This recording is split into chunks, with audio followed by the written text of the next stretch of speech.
Messieurs les officiers généraux, Monsieur le sénateur, Mesdames, Messieurs, c'est un immense honneur et une grande fierté pour moi de vous présenter la promotion du 90e cours de nageurs de combat.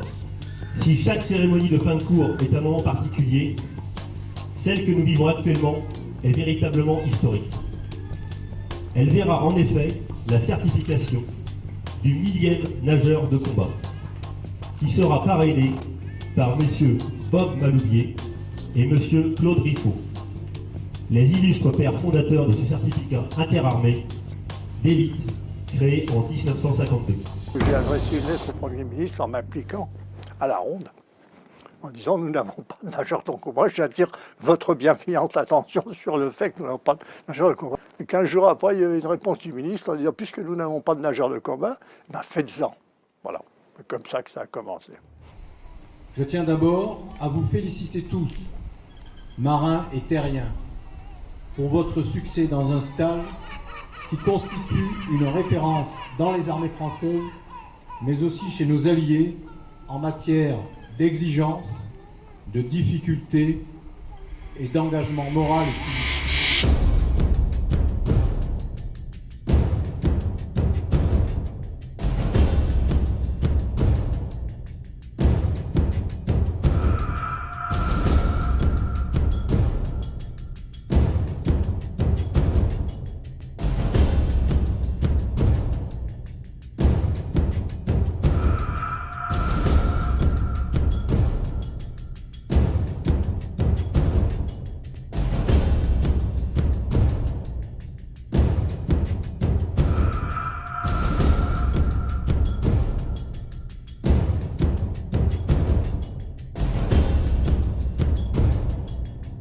C'est une émotion particulière, je m'y attendais pas plus que ça, pas forcément.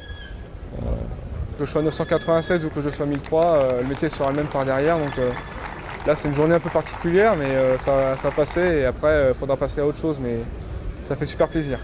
Bravo.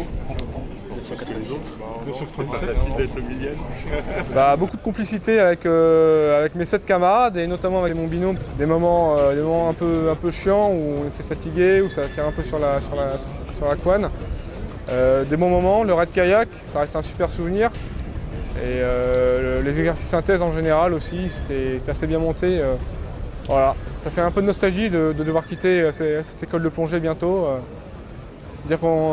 De se dire qu'on va passer à autre chose, finalement les 7 mois ils sont passés très vite et j'y retournerai bien un coup.